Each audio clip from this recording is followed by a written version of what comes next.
But somewhere along the way, we got the idea that this is a white issue or a conservative issue or a Republican issue, and therefore, it's not an issue that we have to be concerned about.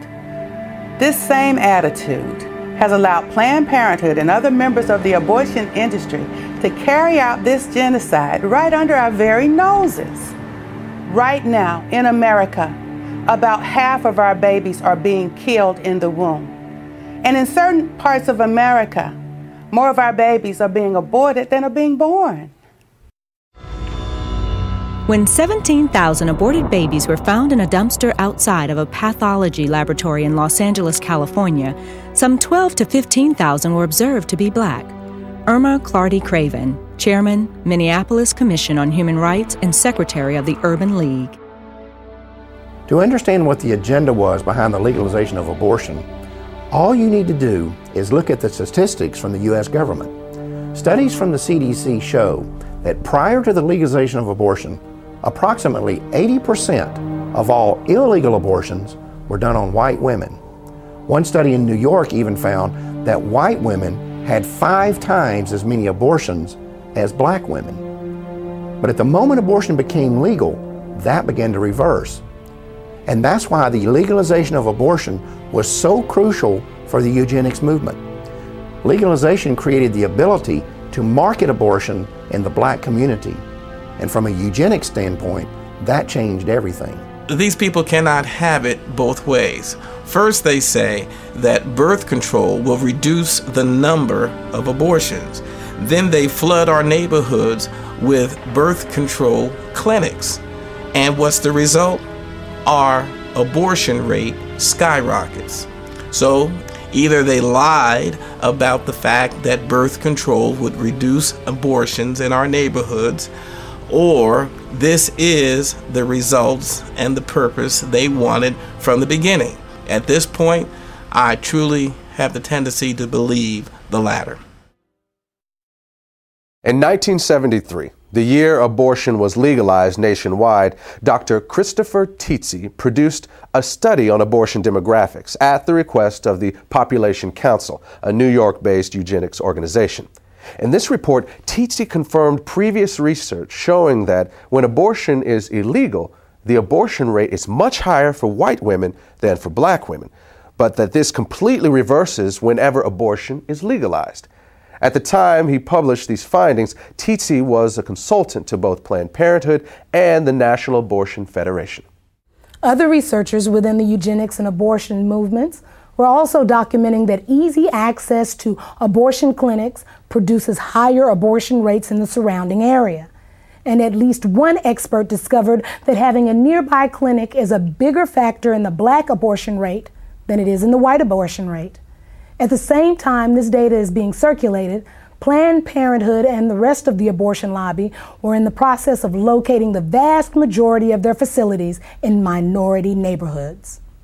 Then in 1974, a study was released on population control that had been conducted by researchers at 3 major universities. By analyzing data obtained from Planned Parenthood's own records, they determined that the #1 factor in deciding whether a county in the United States provided free or low-cost family planning services was not poverty, but race.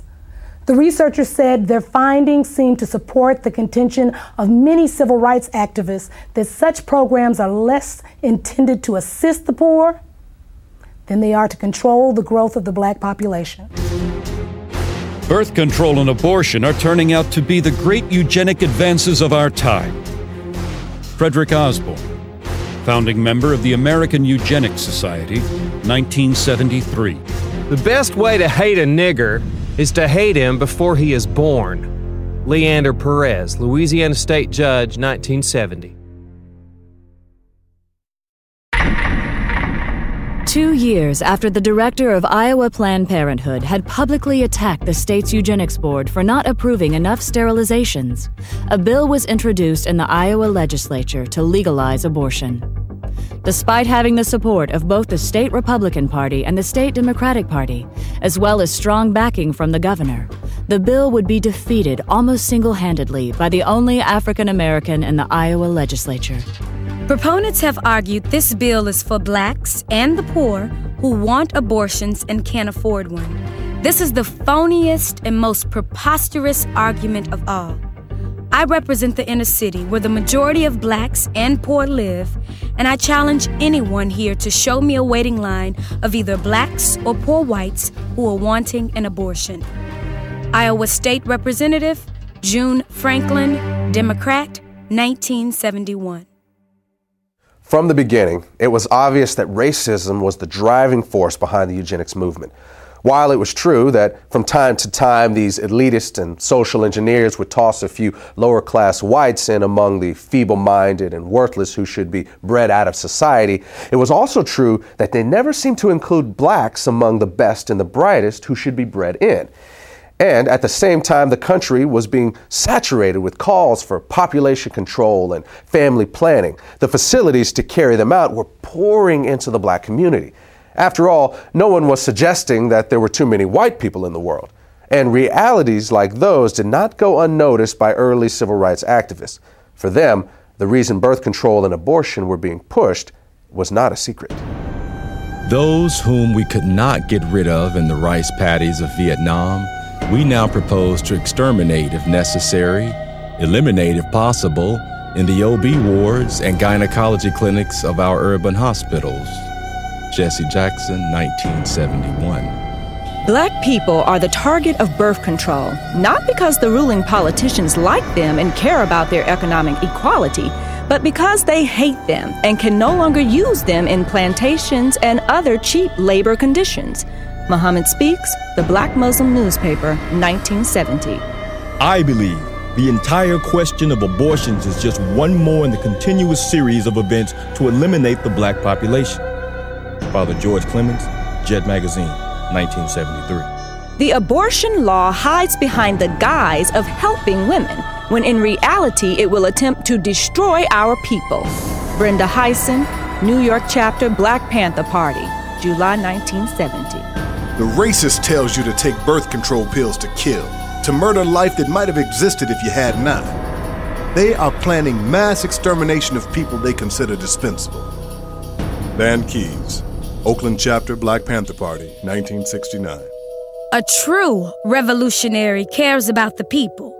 He cares to the point that he is willing to put his life on the line to help the masses of poor and oppressed people. He would never think of killing his unborn child.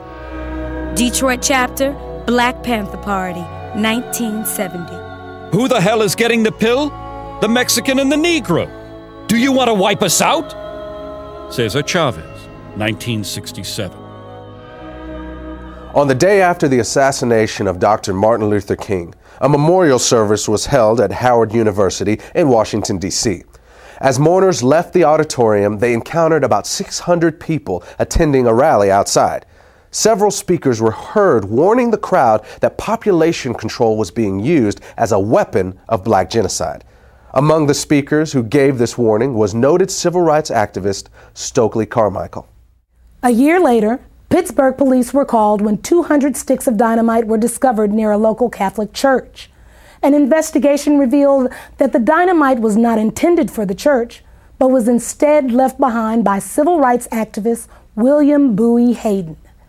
Hayden later admitted that he and his group, the United Movement for Progress, had planned to use the explosives to blow up nearby Planned Parenthood facilities because they were practicing black genocide. Hayden had once stated that any African American who supported allowing Planned Parenthood into black neighborhoods was an Uncle Tom. Into the black community stepped Planned Parenthood. Only when they came into the black community, they've become Planned Black Genocide. William Bowie Hayden, civil rights activist, 1971. Among those associated with Hayden was an African-American physician named Dr. Charles Greenlee. Greenlee had been a staunch supporter of Planned Parenthood, but became suspicious of the organization after noticing that black neighborhoods in his city were, as he described it, saturated with Planned Parenthood facilities, while nearby white neighborhoods that were just as poor did not have a single one.